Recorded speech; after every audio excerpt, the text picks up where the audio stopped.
Hi friends, welcome to RK family vlogs. இன்றைக்கி ஒரு full day vlog பார்க்க போகிறோம். இன்னைய டே எப்படி போகுது அப்படின்றத இந்த விளாகில் பார்க்கலாம். வீடியோக்குள்ளே போகிறதுக்கு முன்னாடி இப்போ தான் நம்ம சேனல் ஃபஸ்ட் டைம் பார்க்குறீங்க அப்படின்னா சேனலை மறக்காமல் சப்ஸ்கிரைப் பண்ணுங்கள். அப்படியே பக்கத்தில் இருக்க பெல் பட்டன் கிளிக் பண்ணுங்கள். அப்போ நான் வீடியோ போட்டதும் உங்களுக்கு நோட்டிஃபிகேஷன் வரும். வீடியோவை மிஸ் பண்ணாமல் பார்ப்பீங்க. வாங்க இப்போ விளாகை கண்டினியூ பண்ணலாம். இந்த வீடியோ செவ்வாய்க்கிழமை எடுத்தது. இன்றைக்கும் காலையில் சீக்கிரம் எழுந்திரிச்சு ஒர்க் அவுட்டை முடிச்சுட்டு சமையல் வேலையை ஸ்டார்ட் பண்ணிட்டேன்.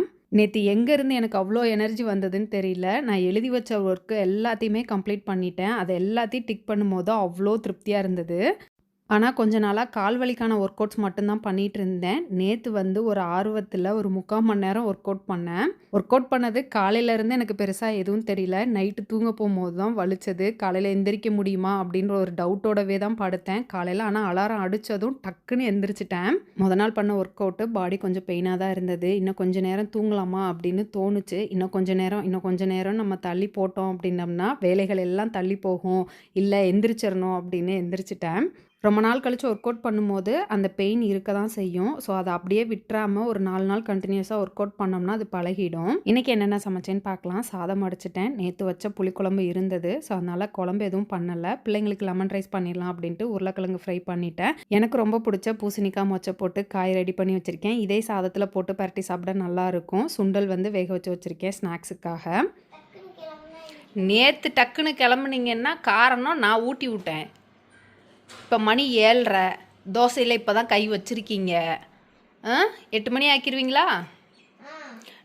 நான் வேமா தின்னுலாம் சொல்ல மாட்டேன், கத்த மாட்டேன், அடிக்கவும் மாட்டேன்.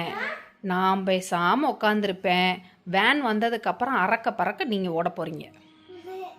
நான் எதுவுமே சொல்ல மாட்டேன், டைமை கூட சொல்ல மாட்டேன். முன்னெல்லாம் டைமை சொல்லிகிட்டே இருக்கிற மாதிரி இருக்கும். 7:45, 7:40, 7:50 அப்படின்னு சொல்லிட்டே இருக்கணும். இப்போ அப்போல்லாம் நான் டைம் சொல்லவே மாட்டேன். டக்குன்னு சாப்பிட்டு எந்திரிச்சு கிளம்புங்க, வேன் வந்துடும். போய் உட்காந்து சாப்பிடும். டக்குன்னு சாப்பிட்டு பழகுங்கம்மா. டிவி ஓடுனாலும் லேட்டாக சாப்பிட்றீங்க, ஓடலைனாலும் லேட்டாக சாப்பிட்றீங்க. டெய்லி உங்கள் கூட கத்துறதே அப்படியே ஒரு மாதிரி பைத்தியம் பிடிக்கிற மாதிரி இருக்குது. நான் சொன்ன மாதிரியே ரொம்ப ஸ்லோவாக சாப்பிட்டு டைம் ஆயிடுச்சு. கண்மணிக்கு தலை சீவி விட்டுட்டு இருந்தேன். வேன் வந்துருச்சு. டிரைவரை நாட்ட ஒரு 2 மினிட்ஸ் நிற்க சொல்லிவிட்டு அதுக்கப்புறமா கிளம்பி ஓடுறா.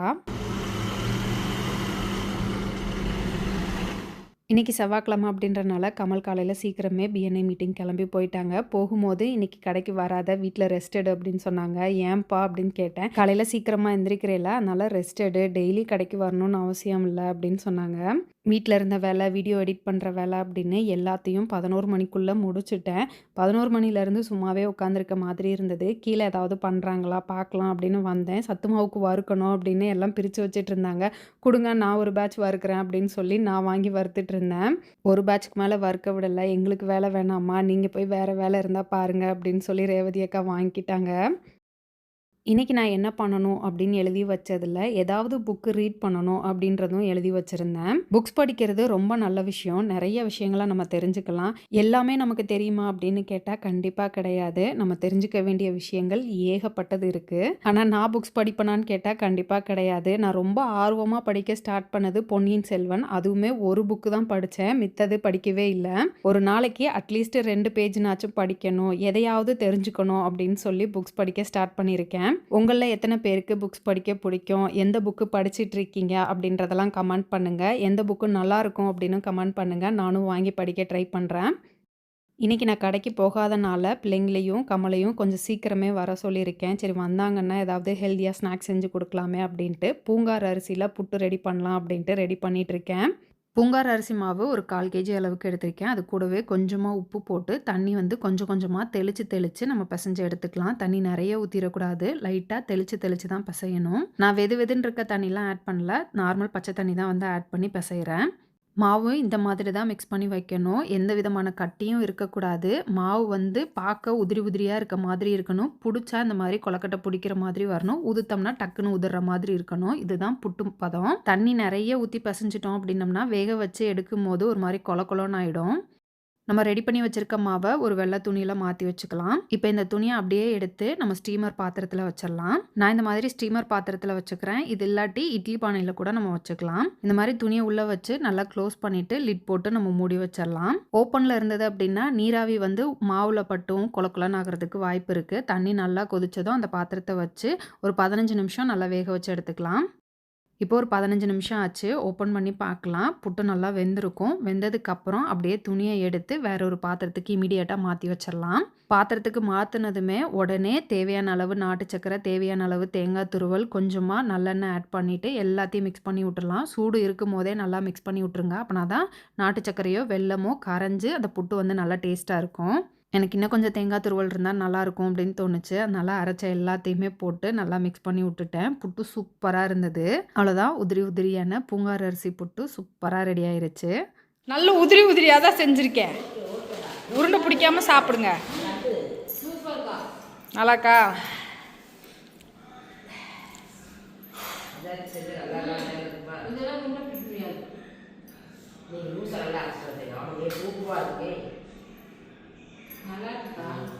நல்லாக்கா? இந்த வருஷம் நியூ இயர் அன்னைக்கு நான் ரெசல்யூஷன் அப்படின்னு எதுவுமே எடுக்கல. பட் ஆனால் இப்போ வந்து இந்த வருஷம் நான் என்னெல்லாம் அச்சீவ் பண்ணணும் அப்படின்னு என்னோட கோலாக நான் எழுதி வச்சுருக்கேன். நான் எழுதி வச்சுருக்க கோலில் ஒன்று பார்த்தீங்க அப்படின்னா, நம்ம பண்ண வேலைகளவே திருப்பி திருப்பி பண்ணாமல் புதுசாக ஏதாவது கற்றுக்கணும் அப்படின்னு நான் எழுதி வச்சுருக்கேன். ஸோ அந்த புதுசாக ஏதாவது அப்படின்றது நான் ரொம்ப நாளாக ஆசைப்பட்டுட்டு இருக்க ஸ்டிச்சிங் தான். ஸ்டிச்சிங் கற்றுக்கிறதுக்கு எனக்கு நேரம் இல்லை அப்படின்னு நான் ஓடிட்டே இருந்தேன். இப்போ வந்து அதுக்கு தனியாக நேரம் ஒதுக்கி கண்டிப்பாக அதை அந்த வருஷத்துக்குள்ளே நான் கற்றுக்கணும் அப்படின்னு நினச்சிருக்கேன். அதுக்கு முதல் படியாக கண்டிப்பாக ஒரு நாளைக்கு ஒரு டைம்னாச்சும் மிஷினில் உட்காந்து பார்க்கணும் அப்படின்னு நினச்சிருக்கேன். வெளியில் கிளாஸ் போய் என்னால் ஸ்டிச்சிங் கற்றுக்க முடியுமா அப்படின்னு எனக்கு தெரியல. பட் முடிஞ்ச வரைக்கும் நான் கண்டிப்பாக ஏதாவது ட்ரை பண்ணிகிட்டே இருப்பேன். இன்றைக்கே குர்த்தி வந்து வெட்டி ஸ்டிச் பண்ணலாம் அப்படின்னு சொல்லி பிளான் பண்ணேன். அதுக்காக டேப் வந்து தேடிட்டு இருந்தேன். அதுக்குள்ளே பிள்ளைங்க வந்துட்டாங்க. உனக்கு நான் ரெட்டை ஜடையெல்லாம் போட்டு விட்டேன். ஏய், உனக்கு நான் 2 ஜடையெல்லாம் போட்டு விட்டேன்.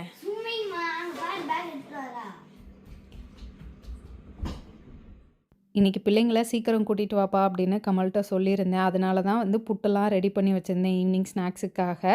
வழக்கம் போல் மறந்துட்டு 7 மணிக்கு தான் வீட்டுக்கு வந்தாங்க. பிள்ளைங்க வந்ததும் பசிக்குதுமா, பாஸ்தா பண்ணி கொடுக்குறியா, இன்றைக்கி வீட்டில் தானே இருக்க அப்படின்னு கேட்டாங்க.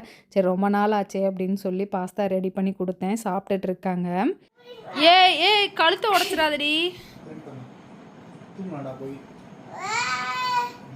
ஏய், தின்னதை எடுத்து வச்சுட்டு போய் தூங்குங்க.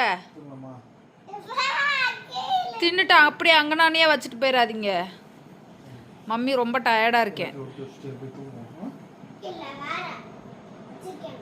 இப்போ எதுக்கு பொம்மையை கொண்டு வந்து வெளியே அடிக்க வச்சுக்கிட்டு இருக்கீங்க?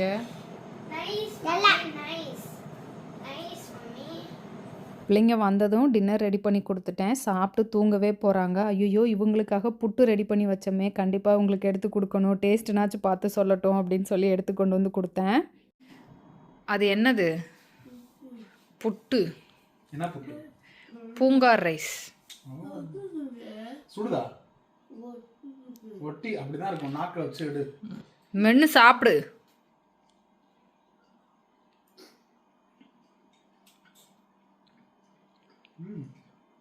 நல்லாக்கா?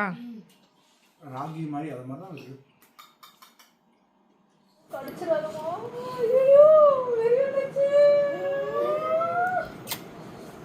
Good night.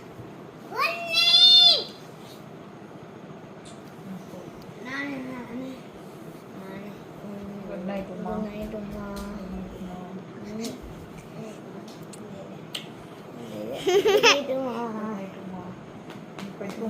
காலையில் சீக்கிரம் எந்திரிக்கணும்.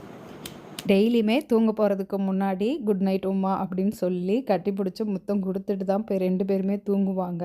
அதில் கண்மணி வந்து ஒரு படி மேலே ரொம்ப பாசத்தை புழிஞ்சு கொட்டுவா.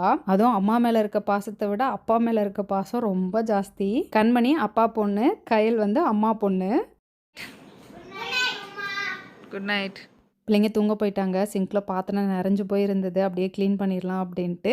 அக்காங்களோட எப்போவுமே 9 மணிக்கு கான்ஃபரன்ஸ் கால் பேசுவேன். அவங்க கூட பேசிகிட்டே சிங்கில் இருந்த பாத்திரத்தை எல்லாத்தையும் க்ளீன் பண்ணிட்டேன். டெய்லியுமே வரவு செலவு கணக்கு வந்து எழுதி வச்சுருவோம். இன்றைக்கி என்ன செலவு பண்ணோம், எதுக்காக செலவு பண்ணோம் அப்படின்றத எழுதி வச்சுட்டோம் அப்படின்னம்னா, மந்த் எண்டில் என்னென்ன செலவு பண்ணியிருக்கோம், எவ்வளோ ஆயிருக்கு அப்படின்றத கால்குலேட் பண்ண முடியுன்றதுக்காக வேலைகள் எல்லாத்தையும் முடிச்சுட்டு நாளைக்கு என்னோட டே டு டே ஆக்டிவிட்டி எப்படி இருக்கணும் அப்படின்றத பிளான் பண்ணி எழுதிக்கிட்டு இருக்கேன். நான் வந்து மொபைலில் தான் நோட் பண்ணி வச்சுக்கிட்டு இருக்கேன். ஒரு சிலர் எப்படிக்கா எழுதி வைக்கிறீங்க காட்டுங்க அப்படின்னு கேட்டிருந்தாங்க. ஸோ அவங்களுக்காக மொபைலில் மல்டி நோட்ஸ் அப்படின்னு ஒரு ஆப்பில் இந்த மாதிரி எல்லாத்தையும் நோட் பண்ணி வச்சுக்குவேன். நாளைக்கு என்ன பண்ணணும் அப்படின்றத எழுதி வச்சுட்டு காலையில் எந்திரிச்சதும் ரெஃப்ரெஷ் ஆகிட்டு ஒர்க் அவுட் பண்ணுறதுக்கான ட்ரெஸ்ஸையும் எடுத்து வச்சுட்டு தூங்க போயிட்டேன் 10:30க்கலாம். அவ்வளோதான், இந்த விளாக் இதோட முடிஞ்சது. இந்த வீடியோ உங்களுக்கு பிடிச்சிருக்கும் நம்புறேன். பிடிச்சிருந்தா லைக் பண்ணுங்கள், மறக்காமல் சேனலை சப்ஸ்கிரைப் பண்ணுங்கள். அடுத்த வீடியோவில் பார்க்கலாம். அது வரைக்கும் பாய்.